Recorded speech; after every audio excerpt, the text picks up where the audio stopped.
Oke, nomor 1. Nah, jadi ini tentang 3 tuntutan rakyat ya, atau disingkat sebagai Tritura. Itu disampaikan oleh, di sini ada beberapa opsi. Nah, jadi 3 tuntutan rakyat ya, atau disingkat sebagai Tritura ini, ya kan? Itu diserukan oleh mahasiswa yang tergabung dalam Kesatuan Aksi Mahasiswa Indonesia. Jadi si Tritura ini diserukan oleh yang namanya KAMI gitu ya. Kesatuan Aksi Mahasiswa Indonesia. Ini disampaikan isinya itu adalah ada 3. Yang pertama itu adalah untuk membubarkan PKI, Kemudian yang kedua itu adalah perombakan kabinet Dwi Kora, ya, perombakan kabinet Dwi Kora. Dan yang terakhir adalah turunkan harga sandang dan pangan. Nah, jadi ini diserukan oleh kami. Sebenarnya jawabannya yang B gitu ya. Nah, sedangkan yang lainnya kayak Indis Party ini, Indis Party ini partai politik pertama ya di Hindia Belanda yang berdiri tanggal 25 Desember 1912 ya kan, yang merupakan organisasi orang-orang Indonesia dan Eropa ya. Jadi untuk yang opsi A itu, si Indis Party itu adalah gabungan dari Indonesia dan Eropa ya, organisasi yang terdiri dari Indonesia dan Eropa. Nah, tujuannya itu adalah untuk memperbaiki keadaan ya kaum Indonesia gitu ya, karena ketika masa itu kaum Indonesia menaruh dendam gitu ya. Jadi banyak ada dendam gitu ya, dendam kepada bangsa Belanda dan segala sesuatu yang ada hubungannya dengan Belanda, teman-teman. Nah, makanya dibentuklah Indis Party gitu ya. Kemudian untuk yang B, ini yang kami tadi ya. Kami itu adalah organisasi singkatan dari Kesatuan Aksi Mahasiswa Indonesia yang dibentuk setelah peristiwa G30 SPKI ya, sebagai gerakan di kalangan mahasiswa yang menuntut pembubaran PKI. Oh, ini dan ormasnya ya teman-teman ya. Jadi bukan cuma PKI dan ormas-ormasnya, serta pengadilan terhadap Presiden Soekarno yang dituduh terlibat dalam G30 SPKI. Jadi dibentuklah kami tadi. Jadi ini isinya mahasiswa teman-teman ya.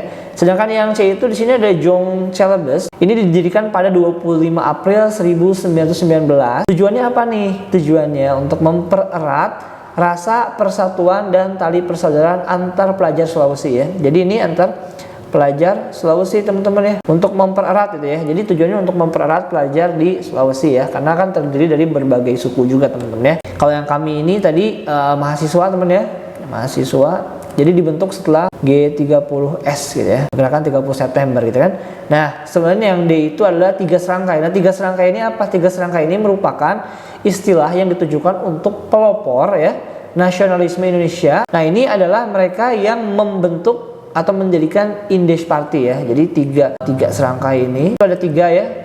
Yang pertama itu adalah Ernest Dawes Dekker ya, Ernest Dawes Dekker. Kemudian Dr. Cipto Mangunkusumo, dan yang terakhir adalah Ki Hajar Dewantara teman-teman ya, Ki Hajar Dewantara. Nah, mereka itu adalah pendiri daripada Indis Party.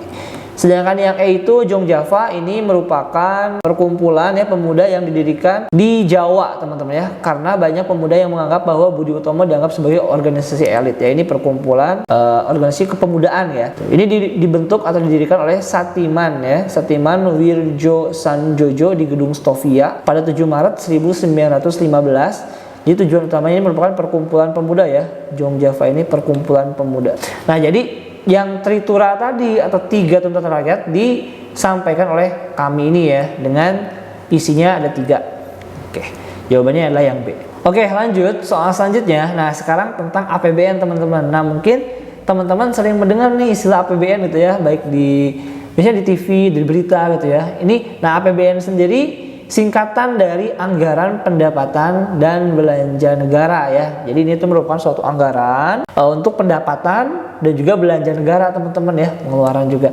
Nah, ini ditetapkan dengan persetujuan siapa gitu ya. Jadi si APBN ini ditetapkan atas persetujuan siapa? DPR, Presiden, MA, MPR, Kejaksaan Agung. Nah, jadi si APBN ini ya, atau yang tadi kepanjangannya Anggaran Pendapatan dan Belanja Negara, adalah rencana keuangan ya tahunan oleh pemerintah negara Indonesia yang disetujui oleh Dewan Perwakilan Rakyat. Jadi si Anggaran Pendapatan dan Belanja Negara, nah si Anggaran Pendapatan Belanja dan Negara ini itu disetujui gitu ya teman-teman oleh DPR ya gitu ya. Jadi si Anggaran Pendapatan dan Belanja Negara atau disingkat sebagai APBN ini merupakan rancangan keuangan tahunan teman-teman ya. Jadi itu merupakan Rancangan Keuangan Tahunan ya pemerintah negara Indonesia. Disetujui oleh siapa? Disetujuinya oleh DPR atau Dewan Perwakilan Rakyat, teman-teman ya.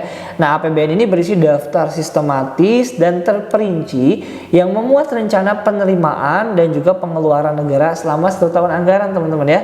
Dari terhitung 1 Januari sampai dengan 31 Desember. APBN, perubahan APBN dan pertanggungjawaban APBN setiap tahun ditetapkan dengan undang-undang ya. Jadi ditetapkan dengan undang-undang,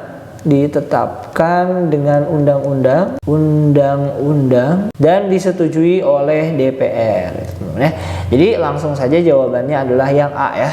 Jadi bukan oleh Presiden, bukan oleh Mahkamah Agung, bukan oleh Majelis Permusyawaratan Rakyat, dan juga bukan oleh Kejaksaan Agung, tetapi oleh DPR. Gajah Mada yang terkenal dengan Sumpah Pelapa yang berasal dari kerajaan. Jadi Gajah Mada ini ya, Gajah Mada, dia itu merupakan siapa sih Gajah Mada ini? Gajah Mada ini merupakan seorang patih ya gitu ya, yang berasal dari kerajaan Majapahit. Nah, di mana pemimpinnya atau rajanya itu ya dengan Raja Hayam Wuruk. Gajah Mada ini bukan raja, tapi dia adalah patih yang berasal dari kerajaan Majapahit. Kita akan bahas semua yang ada di opsi ini. Yang pertama adalah kerajaan Singosari. Sebenarnya nanti jawabannya yang Majapahit ya teman-teman ya, tapi kita bahas satu-satu. Nah, yang pertama adalah kerajaan Singosari. Kerajaan Singosari atau Singasari gitu ya, atau biasanya disebut kerajaan Tumapel. Ini Hindu teman-teman ya, jadi ini Hindu. Nah, ini merupakan sebuah kerajaan bercorak Hindu-Buddha ya, Hindu-Buddha juga berarti, yang didirikan oleh Ken Arok ya di Malang. Jadi ini ada posisi di Malang ya, Malang, Jawa Timur. Dia didirikan di Jawa Timur Malang oleh Ken Arok ya gitu. Jadi tentang agamanya Hindu ataupun Buddha. Kemudian yang B itu Majapahit. Nah, Majapahit ini merupakan kerajaan Hindu-Buddha juga ya, Hindu-Buddha. Ini juga sama tadi Hindu-Buddha, teman-teman. Nah, kerajaan Hindu-Buddha didirikan oleh Raden Wijaya gitu ya. Di mana nih posisinya? Posisinya adalah di Mojokerto, Jawa Timur. Jawa Timur.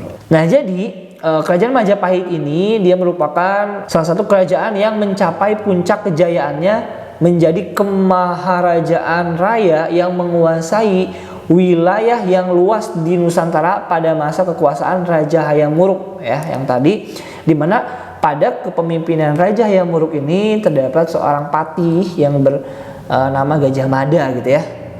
Nah, jadi itu tahun 1350 sampai dengan 1389, dan tadi ya, jadi mencapai salah satu kejayaannya itu dengan adanya Sumpah Palapa. Jadi ini cukup jelas jawabannya adalah di kerajaan Majapahit, teman-teman ya. Nah, sedangkan Samudra Pasai ini merupakan kerajaan Islam ya, kerajaan Islam. Letaknya di mana? Nah, untuk kerajaan Pasai ini letaknya adalah di Sumatera, teman-teman ya, di pesisir pantai utara Sumatera. Pesisir pantai utara Sumatera. Nah, sekarang untuk kerajaan Kutai. Nah, Kutai ini sering kita dengar ya, itu pasti di Kalimantan, teman-teman ya.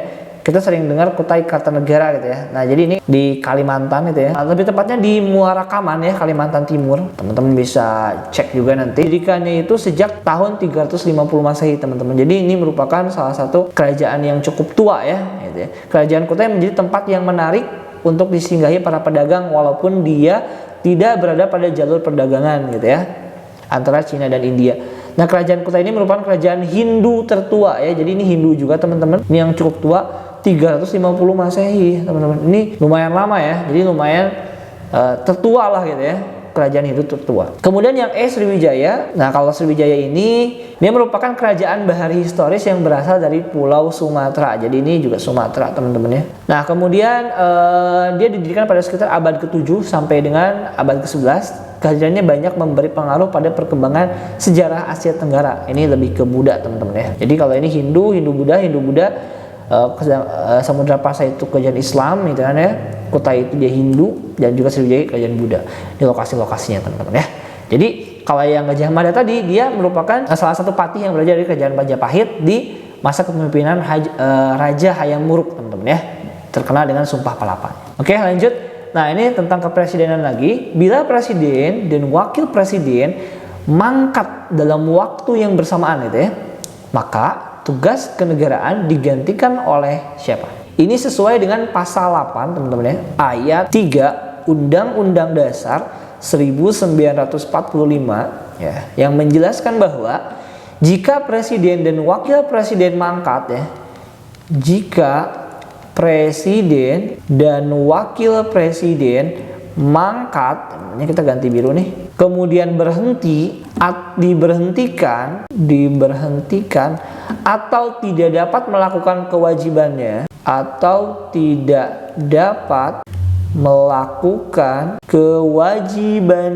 dalam masa jabatannya secara bersamaan, maka tugas kepresidenan pelaksana kepresidenan itu digantikan oleh siapa? Nah, oleh yang opsi C ya, Menteri Dalam Negeri, Menteri Luar Negeri, dan Menteri Pertahanan secara bersama-sama, teman-teman. Jadi ini harus semuanya, ketiga-tiganya ya, bersama-sama, bukan salah satunya. Jadi jika presiden dan wakil presiden mangkat, diberhentikan atau tidak dapat melakukan kewajibannya dalam masa jabatannya secara bersamaan, maka pelaksana kepresidenan itu pelaksananya adalah Menteri Dalam Negeri, Menteri Luar Negeri, dan juga Menteri Pertahanan, dan ini wajib secara bersama-sama ya.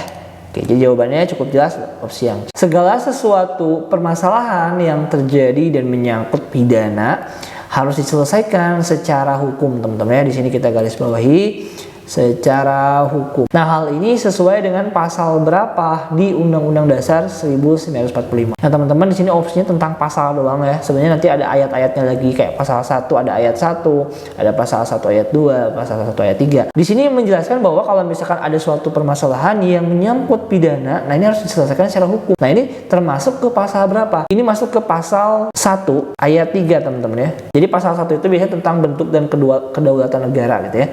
Nah, di pasal 1 ayat 3 ini menjelaskan bahwa negara Indonesia adalah negara hukum. Ya, jadi negara Indonesia adalah negara hukum. Nah, maksudnya apa sih? Negara Indonesia adalah negara hukum ini adalah artinya segala hal atau segala sesuatu yang berkaitan ya dengan kehidupan bermasyarakat, berbangsa, dan bernegara itu sepenuhnya ya telah diatur berdasarkan hukum yang berlaku, teman-teman ya. Jadi semuanya itu harus diatur berdasarkan hukum yang disepakati dan berlaku. Negara hukum yang dimaksud adalah negara hukum Pancasila ya. Jadi ini yang dimaksud adalah negara hukum Pancasila. Negara hukum Pancasila. Yakni negara hukum yang didasarkan terhadap bunyi Pancasila. Jadi ini masuk ke pasal 1 ayat ketiga. So jawabannya yang mana, teman-teman? Cukup mudah ya. Jawabannya opsi yang C. Oke, jadi itu pembahasan tentang soal TWK ya. Ini bisa untuk CPNS, bisa juga untuk BUMN ya. Jadi ini lebih ke tes wawasan kebangsaan kita ya. Dari mulai tadi ya tentang kenegaraan, kemudian tentang sejarah juga, teman-teman ya, gitu ya. Khususnya untuk sejarah Indonesia, teman-teman ya. Dan juga ada beberapa tentang kerajaan-kerajaan yang berada di Indonesia juga, gitu ya. Nah, ini tentang hafalan. Dan semuanya harus kita rangkum dalam suatu bentuk yang simple ya. Jadi tadi ada beberapa tipe soal, silakan kalian pelajari dan rangkum sesuai dengan materi-materi yang ada gitu ya. Untuk soal-soal selanjutnya silakan pantengin terus GP Media Channel. See you di next video, sampai jumpa.